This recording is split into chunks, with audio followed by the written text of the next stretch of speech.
사랑하는 교회 여러분, 주 안에서 평안하셨습니까? 오늘도 이제 영상 예배를 통해서 주일 예배를 드리도록 하겠습니다. 우리 다 같이 찬송가 19장 찬양하겠습니다.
사도신경으로 신앙 고백 드리겠습니다. 전능하사 천지를 만드신 하나님 아버지를 내가 믿사오며 그 외아들 우리 주 예수 그리스도를 믿사오니 이는 성령으로 잉태하사 동정녀 마리에게 나시고 본디오 빌라도에게 고난을 받으사 십자가에 못 박혀 죽으시고 장사한 지 사흘 만에 죽은 자 가운데서 다시 살아나시며 하늘에 오르사 전능하신 하나님 우편한 자 계시다가 저리로서 산자와 죽은 자를 심판하러 오시리라. 성령을 믿사오며 거룩한 보편적 교회와 성도가 서로 교통하는 것과 죄를 사하여 주시는 것과 몸이 다히 사는 것과 영원히 사는 것을 믿사옵나이다. 아멘. 찬송가 122장 찬양드리겠습니다.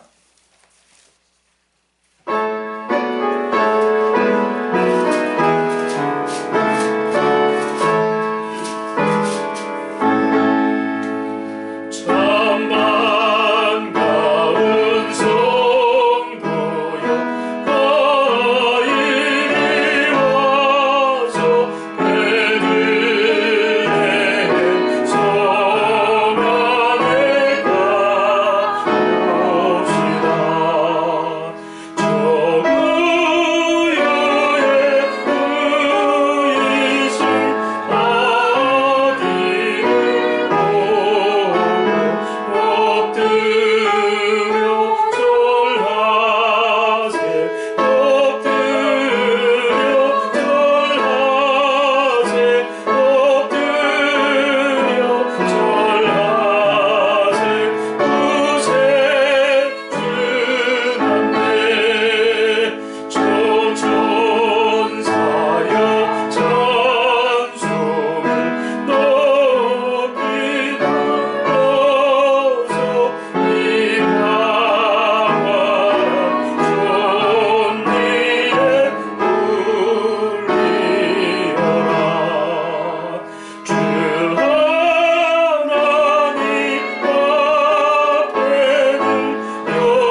또 예배할 수 있는 이 놀라운 은혜 주시니 감사합니다.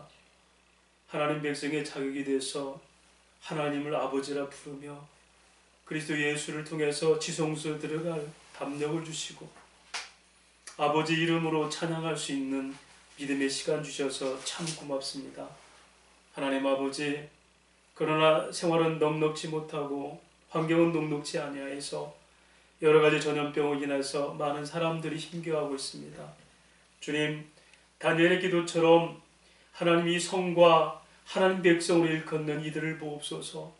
우리의 정의를 위해 구하는 것이 아니라 오직 하나님의 큰 긍휼을 위해서 구하오니 이 백성들을 불쌍히 여겨 주옵소서.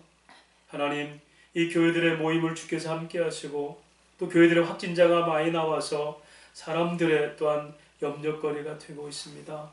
예배하는 저희들에게 하나님의 은밀한 곳에 숨겨주시고 전능자의 그늘 안에 품으셔서 아무런 문제가 없도록 인도하시고 또 예배드릴 때 저희들에게 하늘에 주시는 신령한 복을 누리는 은혜 시간이 되게 하여 주옵소서. 아멘. 하나님, 또한 이제 방역당국과 정부에서 여러 가지로 대책을 세우고 거리두기를 또한 이렇게 하고자 합니다. 하나님, 온 국민이 지금까지 잘 대처한 것처럼 솔선수범하여서 코로나를 잘 이길 수 있도록 도우시고 위기가 기회가 된다는 이 세상 말처럼 그런 기회가 될 수 있도록 하나님 역사하여 주옵소서. 교회들에게 주신 하나님 뜻을 저희가 듣길 원합니다.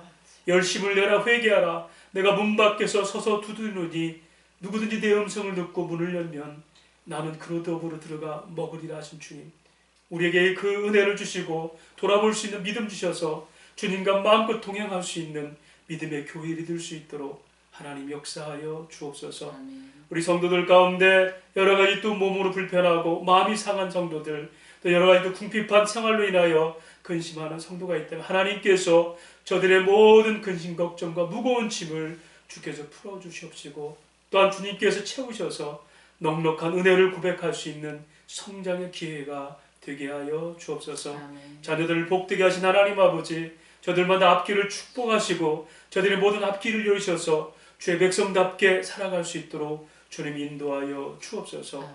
오늘도 예배하는 곳곳마다 신령한 말씀, 진리의 말씀, 오직 그리스도 예수의 복음만이 증거되는 현장이 되게 하시고 오늘도 들려지는 말씀을 통해서 변화되는 놀라운 시간 되게 주님 역사하여 주옵소서. 아멘. 성령께서 인도하시길 원하며 우리 주님 예수님 이름으로 기도하옵나이다. 아멘. 아멘. 하나님 말씀 우리 이제 보도록 하겠습니다. 하나님 말씀은 요한복음 5장 1절에서 우리 47절까지 5장 전장을 봐야 되는데 너무 기니까 5장 1절에서 18절까지만 제가 읽도록 하겠습니다. 요한복음 5장 1절에서 18절까지 말씀을 제가 봉독해 올리겠습니다. 그 후에 유대인의 명절이 되어 예수께서 예루살렘에 올라가시니라. 예루살렘에 있는 양문 곁에 히브리 말로 베데스라는 못이 있는데 거기 행각 5이 있고 그 안에 많은 병자, 맹인, 다리 저는 사람, 혈기 많은 사람들이 누워 물의 움직임을 기다리니 이는 천사가 가끔 못에 내려와 물을 움직이게 하는데 움직인 후에 먼저 들어가는 자는 어떤 병에 걸렸든지 낫게 되리라. 거기서 38회 된 병자가 있더라. 예수께서 그 누우신 것을 보시고 병이 벌써 오랜된 줄 아시고 이르시되 네가 낫고자 하느냐. 병자가 대답하되 주여 물이 움직일 때에 나를 못에 넣어주는 사람이 없어 내가 가는 동안에 다른 사람이 먼저 내려가나이다. 예수께서 이르시되 일어나 네 자리를 들고 걸어가라 하시니 곧 그 사람이 나아서 자리를 들고 걸어가니라. 이날은 안식일이니 유대인들이 병 나은 사람에게 이르되 안식일인데 네가 자리를 들고 가는 것이 옳지 아니하니라. 대답하되 나를 낫게 한 그가 자리를 들고 가라 하더라 하니 그들이 묻되 너에게 자리를 들고 걸어가라 한 사람이 누구냐 하되 고침을 받은 사람은 그가 누구인지 알지 못하니 이는 거기 사람이 많으므로 이미 예수께서 피하셨습니다. 그 후에 예수께서 성전에서 그 사람을 만나 이르시되 보라 네가 나았으니 더 심한 것이 생기지 않게 다시는 죄를 범하지 말라 하시니 그 사람이 유대인에게 가서 자기를 고친 이는 예수라 하니라. 그러므로 안식일에 이러한 일을 행하신다 하여 유대인들이 예수를 박해하게 된지라. 예수께서 그들에게 이르시되 내 아버지께서 이제까지 일하시니 나도 일한다 하시매 유대인들이 이로 말미암아 더욱 예수를 죽이고자 하니 이는 안식일을 범할 뿐 아니라 하나님을 자기의 친아버지라 하여 자기를 하나님과 동등으로 삼으심이로라. 아멘. 먼저 광고를 몇 개 드리겠습니다. 우리 거리두기가 지금 2.5단계가 돼서 대면 예배를 못하고 이제 영상 예배 하는데요. 이제 총회에서도 지시가 내려왔고 또 정부에서도 그런 아직 결정을 아직 안 한 상태인데 성탄절 예배는 가급적 이제 회중 예배를 드리도록 그렇게 상의 중에 있다 합니다. 그래서 주중에라도 만약에 그런 계획이 변경되면 성탄 예배를 교회 모여서 드리고요. 그러지 않으면 또 영상으로 성탄 예배를 드리도록 그렇게 하겠습니다. 모쪼록 이런 변화무쌍한 예배의 환경 가운데서도 언제나 하나님과 동행하시는 그런 예배 삶이 되시기를 주의 이름으로 부탁을 드립니다. 오늘 이제 말씀의 제목은 날마다 성탄절이라는 그런 제목입니다. 저는 이 성탄절이 지금 와서 항상 잊지 못하는 추억이 하나 있습니다.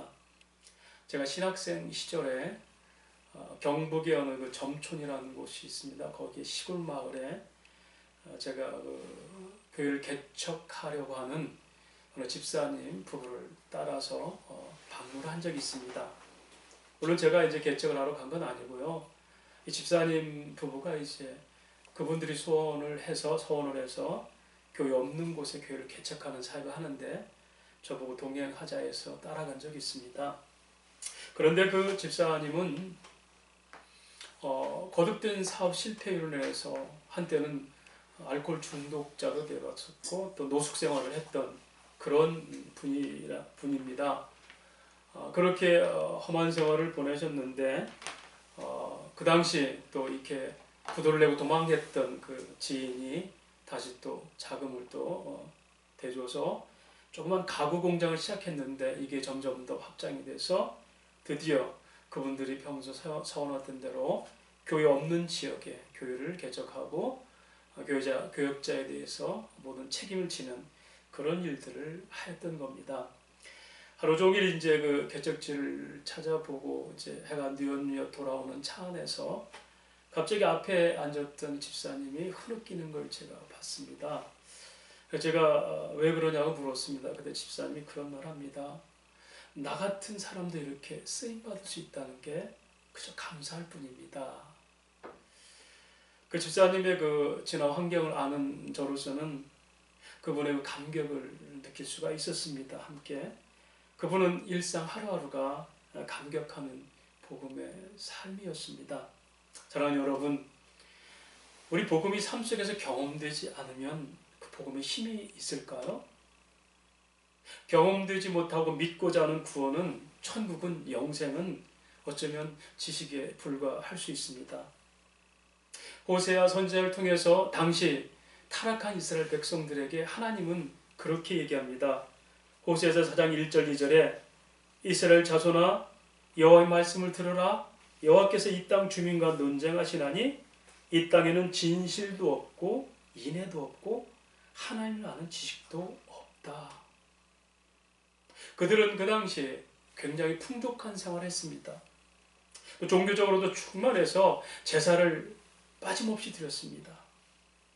그런데 하나님은 바로 그렇게 진실도 없고 사랑도 없고 하나님을 제대로 알지 못하고 드린 제사를 싫어하셨습니다.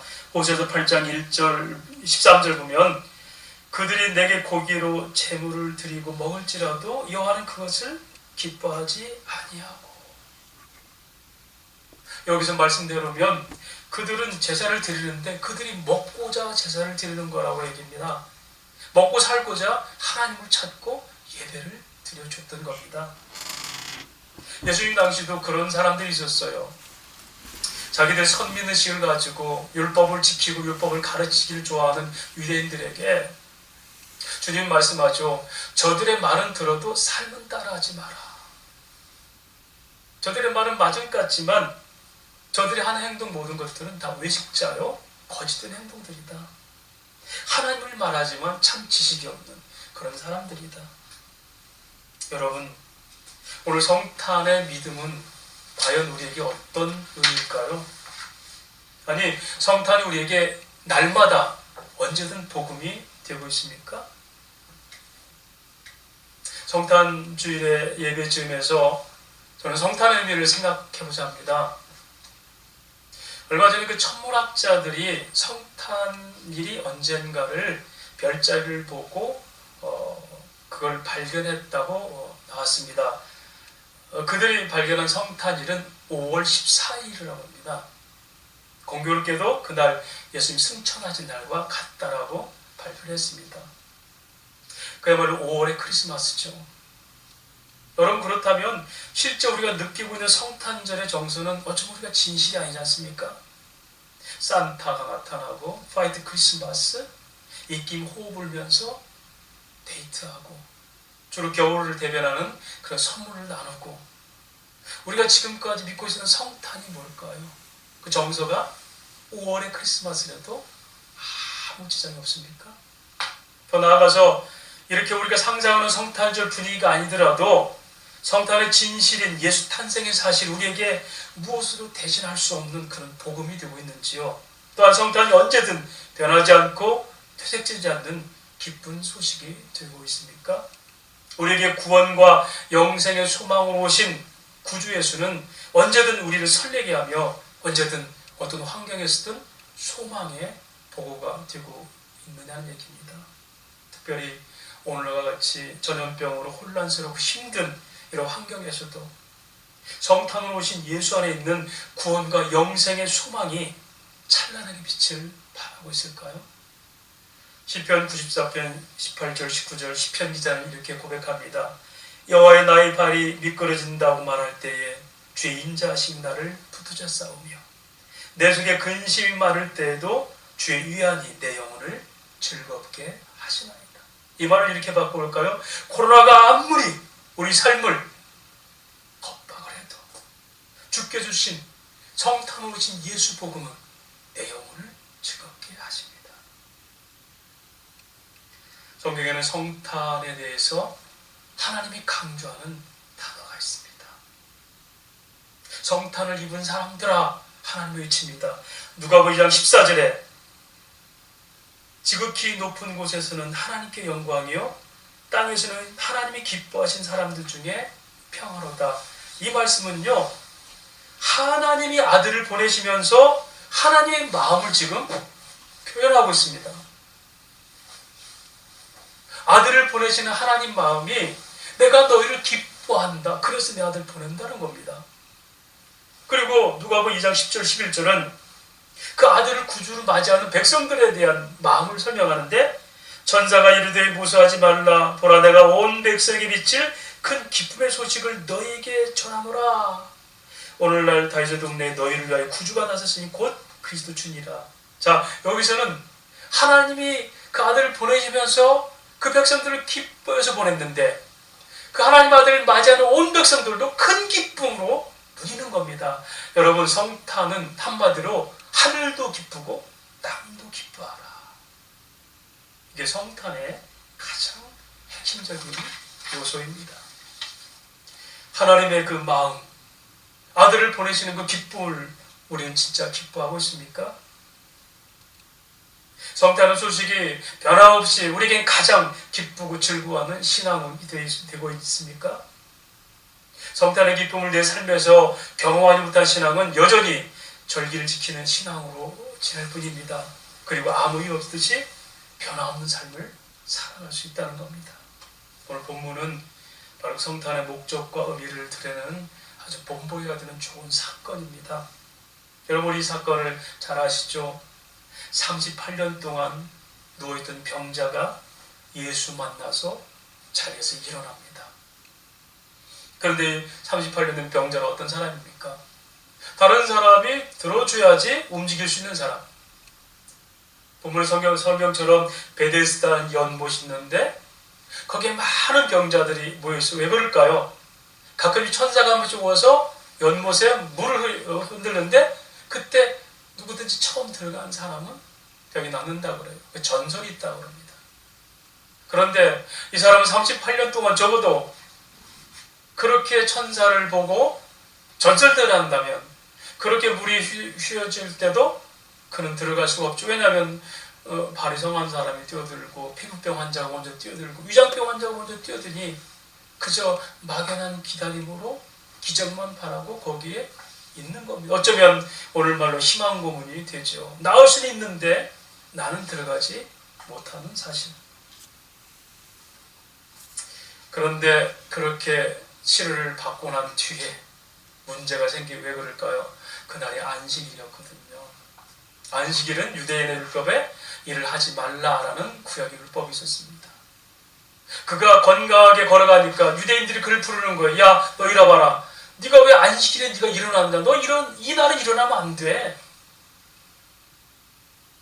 그 시비가 붙습니다. 그런 예수님께서 그들에게 말합니다. 이 안식일이 누굴 위해 있는 거냐.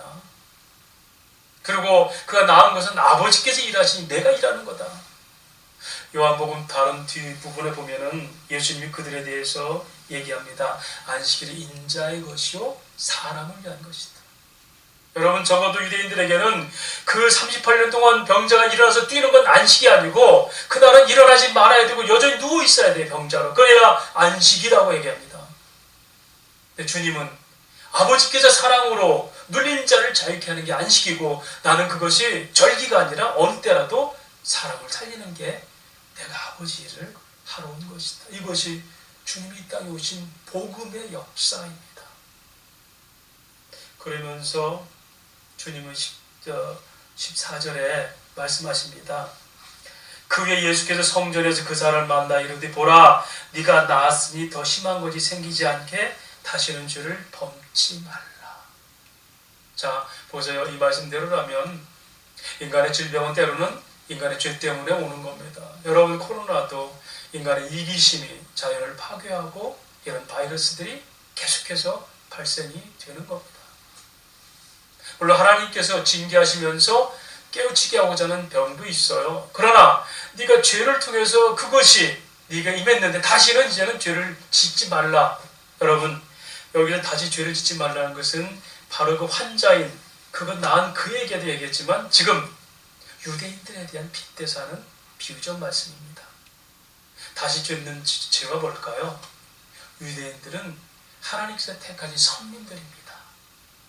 이스라엘 백성은 그 모든 백성 중에 하나님이 내 백성이라 법을 준 그 택한 백성입니다.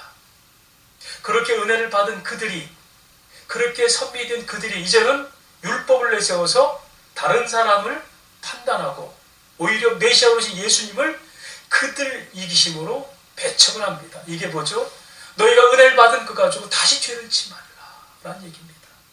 그들에겐 진실도 없고 예배에 대한 진정성도 없고 사랑도 없고 사람에 대한 사랑도 없고 그리고 하나님을 안다 하지만 율법을 말하지만 참 지식이 없는 사람들이다. 다만 습관적 예식이 되어버린 그들의 행위를 주님은 빗대서 말씀하고 있습니다. 그러고 나서 19절부터 24절까지는 이제는 주님이 오신 것은 심판과 생명이 뭔지를 깨닫게 하려고 왔다 합니다. 아버지가 다시는 심판할 이유가 없다. 왜냐하면 내가 심판자로 왔기 때문에. 그리고 내 안에는 영원한 생명이 있다라고 설명합니다. 또 30절 39절까지는 이어서 성경이 왜 기록된지 아니? 성경의 증언이 뭔지 아니? 첫 번째로 죄인을 구원하는 목적으로 성경은 기록됐다. 34절 말씀 보니 이 말을 하는 것은 너희로 구원을 받게 하리 함이니. 내가 성경을 풀어서 얘기하는 것은 너희에게 구원이 뭔지를 가르치려고 합니다. 36절에는 예수님께서 하는 모든 일들이 하나님을 드러내기 위한 것이다. 아버지께서 나를 보내신 것을 나를 위해서 증언한 것이요. 또 그렇게 성경이 증언되고 성경에 일하고 성경에 기록된 건 궁극적 목적이 뭔지를 설명하는데 바로 35장 39절에 너희가 성경의 영생을 얻는 줄 생각하고 성경을 연구하거니와 이 성경이 곧 나에 대해서 증언하는 것이다. 이 말은 뭡니까? 내가 지금까지 성경에 대해서 증언 듣고 역사서, 시가서, 예언서, 선지자 모든 말 구약을 다 들었잖아. 그게 뭔지 아니? 바로 내가 영생을 가지고 있는 하나님의 아들이라는 것을 말하려고 하는 것이다. 할렐루야. 이게 성탄이고 성경에 기록된 목적입니다. 그리고 45절부터 47절까지가 그것을 위해 율법을 완성하시는 예수님의 모습을 설명하는데, 45절은 율법은 정죄의 목적으로 있다. 너희를 고발하는 이가 있으니 곧 너희를 바라는 자 모세에게 율법을 준 것은 십계명을 통해서 너희가 얼마나 죄인지를 드러나는 겁니다. 46절에 모세를 믿었다면 또 나를 믿었으리요. 모세는 율법을 말하지만 나는 은혜를 얘기한다.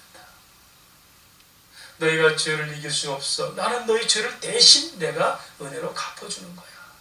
47절은 바로 너희가 모세의 율법도 제대로 이해하지 못하면 은혜의 법인 나를 너희가 이해할 리가 없지.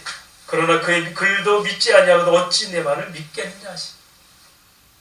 사랑하는 여러분, 오늘 예수님 말씀과 증언대로라면 저와 여러분은 성경을 읽는다고 그게 진실이 아니에요. 성경 안에도 주님이 뭘 목적을 향하는지를 깨닫는 겁니다. 말씀드린 것처럼 구원의 목적이고 하나님과 함께하는 당신이 구세주라는 목적이고 궁극적으로 영생의 소망이 주님께 있다는 것을 성경이 말하고, 그것이 우리가 진실로 성경을 이해하고 아는 겁니다. 자, 그렇게 오늘 말씀하신 주님, 이 병자를 통해서 과연 성탄의 복음을 어떻게 우리가 바라볼까요? 먼저는 그 38년 전 누워있던 환자, 그는 어떤 사람입니까? 그는 육신의 질병에 묶인 사람, 주님의 풀어서 말씀하신 대로 하면 죄 때문에 질병에 묶인 채 38년을 살았던 사람입니다. 그런데 주님께서 그 율법을 당신이 완성하게 어떻게 했습니까? 네가 대신 너 받은 대신 저주를 내가 대신 받겠다. 네가 묶였던 바로 그걸 내가 대신 묶이겠다. 베드로전서 2장 24절입니다. 친히 나무에 달려 그 몸으로 우리 죄를 담당하셨으니 이는 우리로 죄에 대해 죽고 의에 대해 살게 하려 하심이라. 그가 채찍에 맞음으로 너희는 나음을 얻었느니라. 네가 더 이상 이제는 그 저주에 묶일 필요가 없다는 겁니다. 그리고 그에게 말합니다. 네가 아무리 38일 동안 거기서 기다렸다 할지라도 누구도 너를 그 속에 집어넣을 사람 없었지? 다시 말하면 네 스스로는 네가 구원받을 수 없는, 구원할 수 없는, 회복될 수 없는 사람, 전적으로 무능한 사람이지? 그러나 전적으로 무능한 그 무능함은 내가 대신 채워주겠다. 고린도후서 9장 8절에 말합니다. 우리 주 예수 그리스도의 은혜를 너희가 알거니와 그가 부유하신 이로써 너희를 위해서 스스로 가난해지심은 그 가난함을 인하여 너희가 부유하게 하려 하심이라. 너희는 아무것도 할 수 없는 사람들인데 주님이 낮아지심으로 너희가 바로 그 부족한 걸 채우게 됐다. 또한 이 일로 주님이 핍박을 받으시죠. 그때부터 예수를 죽이려고 합니다. 이 말은 뭡니까? 네가 사람들에게 버림받고 내침받고 소외된 바로 그 버려진 핍박을 내가 대신 받아주겠다. 마가복음 15장 34절에 말합니다. 예수께서 제9시에 예수께서 크게 소리 지르시되 엘리 라마 사박다니 하시니 이를 번역하면 나의 하나님 어찌 나를 버리셨나이까 하는 뜻이라. 너는 사람들에게 버림받았고 사람들에게 핀잔당하고 핍박당하고 따돌림당했지만 나는 하나님께 버림받는 이 고통을 내가 대신 당해주겠다. 여러분, 그를 대신해서 저주를 받으시고 그의 무능함을 대신 채우시고 심지어 핍박을 대신 받으신 바로 그 주님이라면 이제 그에게, 그렇게 회복된 그에게 할 일은 뭡니까? 오직 그 은혜로 즐거워하는 일만 남았죠. 그래서 성탄이 기쁨인 겁니다. 요한복음 15장 11절 내가 이것을 너희에게 이름은 내 기쁨이 너희 안에 있어 너희 기쁨을 충만하게 하려 함이라. 여러분, 만일 그 환자에게, 그 병자에게 주님이 이 땅에 오시지 않았다면 세상 사람들이 말하는 것처럼 이번에도 조계종에서 아기 예수 옥신날을 축하하는데 그 동자 승 있잖아요. 거기다 마스크를 딱 끼고 옆에 그런 추리를 만들고 선물을 딱 선물 꾸러미를 품고 있는, 그러면서 아기 예수 탄생을 축하합니다.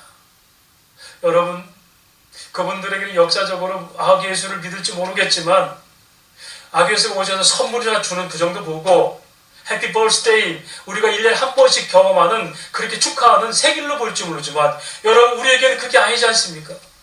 주님이 이 땅에 오심은 세상에 줄 수 없는 바로 그 기쁨, 그 기쁨도 1년에 한 번만 있는 게 아니라, 만약에 그에게 주님이 오시지 않았다면 그는 38년 380만 년을 누워있어도 그는 일어날 수가 없는 사람이에요.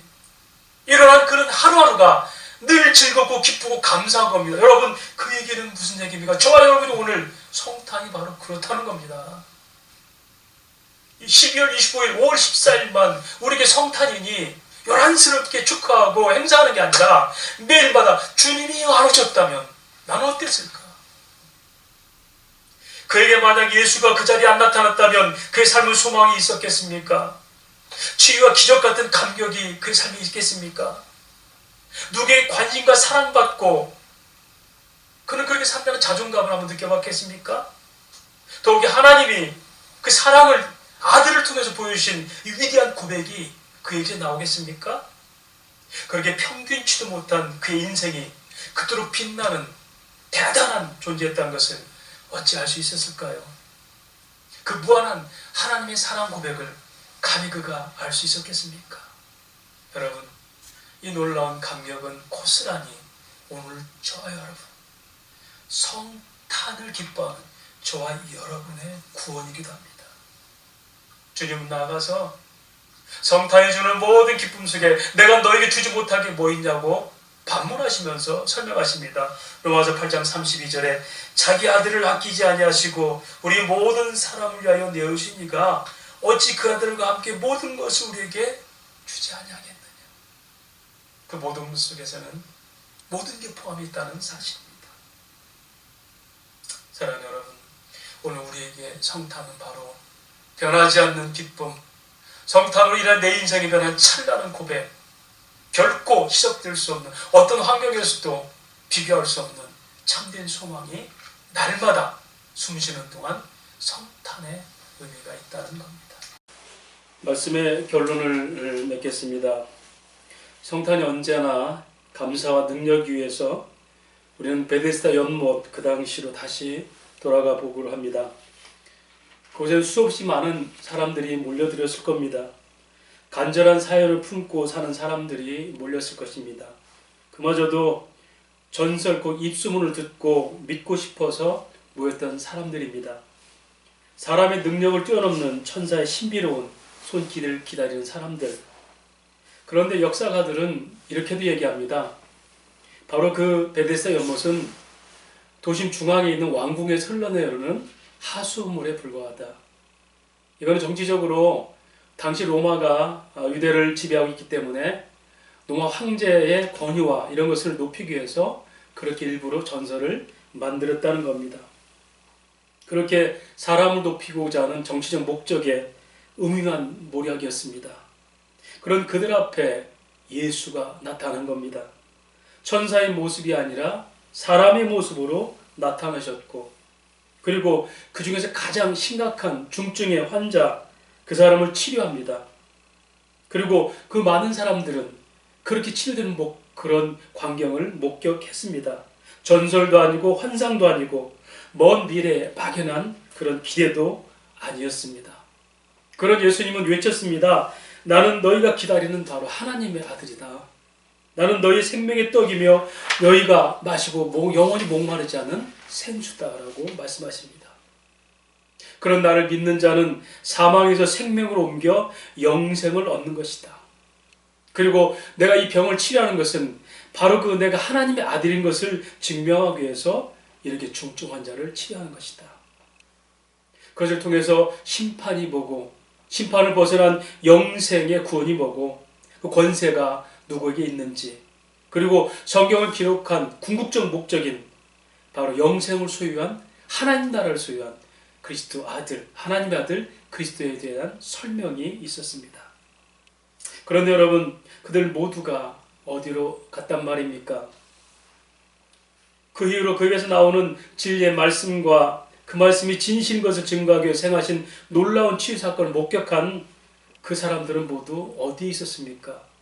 십자가 앞에서는 그 누구도 그 위대한 은혜의 고백을 경험한 사람이, 고백한 사람이 없습니다. 그들은 누구도 저분은 분명히 하나님의 아들입니다, 우리는 이 치유의 과정들을 봤습니다, 저분은 십자가에 못 박으려면 차라리 나를 박으소서, 그렇게 은혜를 고백하는 사람은 하나도 없었습니다. 그들은 언젠가 그들이 경험했던 기적의 현장들을 방문할 수도 있었을 겁니다. 베드스다 연못을 방문하고 삭개오가 올랐던 뽕나무도 보고 그때마다 그걸 목격했던 그들은 그렇게 외쳤을 겁니다. 아, 이때 38년의 병자를 낳았지. 그리고 그들은 쓸쓸히 또 그 자리를 떠날 것입니다. 오늘날 우리가 성탄절 12월 25일 되면 한 번쯤 하나님 아들이 이 땅에 오심에 대해서 생각하고 1년 내내 잊어버리는 것처럼, 어쩌면 그렇게 그들의 연례 행사처럼 인생을 바꿔놓은 바로 그 사건을 그렇게 쉽게 잊어버릴 수가 있었을 것입니다. 사랑하는 여러분, 오늘 우리에게 성탄은 바로 그런 의미가 혹시 아닐런지요? 성탄이 매년 갈아치우는 감성적인 예식 절차가 아닌지요? 아니면 언제나 변함없는 감사의 성탄이 되는지요? 언제나 예수 오심을 가장 기뻐하는 사람들이 되어야 됩니다. 그것이 바로 복음의 능력입니다. 그러므로 성도는 우리가 성탄을 그 누구보다도 기뻐하고 감사해야 됩니다. 또한 그것은 어떤 순간에도 빛이 바래거나 희석되지 않고 언제든 유지가 되어야 됩니다. 그것이 성도가 가지는 진정한 성탄의 의미고 주님이 이 땅에 오신 목적이기도 합니다. 날마다 성탄, 날마다 감격, 변하지 않는 기쁨, 즐거움, 이 성탄의 아름다운 이 은혜를 늘 소유하시고 그렇게 살아가시는 저와 여러분 되시기를 주의 이름으로 축원합니다. 하나님 아버지, 은혜를 감사합니다. 오늘 38년 된 병자의 치유를 통해서 이미 치유하기 전에 나는 생명의 떡이요 마르지 않은 생수, 심판에서 벗어나 영생을 이루는 하나님의 아들이다. 너희 저주를 구원을 바꾸고 내가 하나님의 일을 통해서 하나님의 아들인 것을 증거하고 성경의 궁극적 목적은 바로 내가 하나님 나라를 가지고 왔다는 사실이다. 주님, 바로 그 은혜를 증거하기 위해서 스스로 구원할 수 없는 바로 환자, 스스로 아무것도 할 수 없는 무능한 그를 치유하시며 그들에게 하나님의 권세를 보이셨던 바로 주님, 그렇게 성탄의 모습으로 오셔서 우리 가운데 영원한 구원의 능력이 되신 주님, 우리가 이 성탄을 연례 행사처럼 12월 25일 크리스마스 그렇게 지내지 않게 하시고 언제나 날마다 성탄이 되면 바로 거기서부터 내 인생은 새롭게 변했다는 38년 된 병자가 매일 새롭게 그가 고백했던 그 나날들을 우리가 보낼 수 있도록 하나님 역사하여 주옵소서. 우리 주 예수님 이름으로 기도하옵나이다. 아멘. 우리 찬송가 216장 찬양하겠습니다.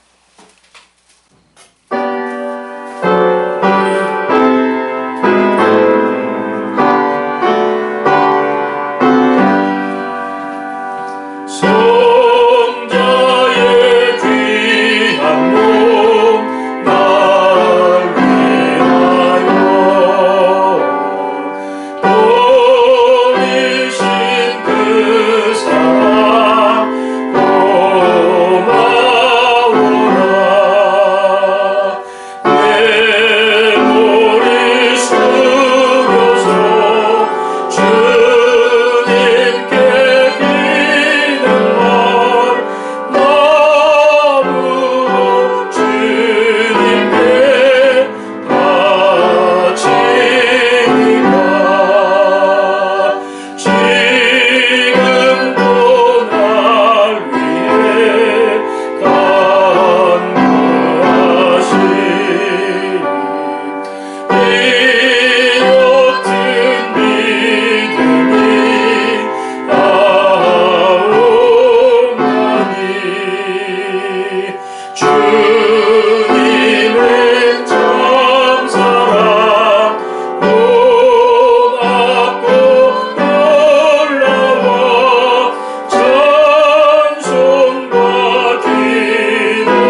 사랑과 친절한 위로를 네게 다 베풀게 하옵소서.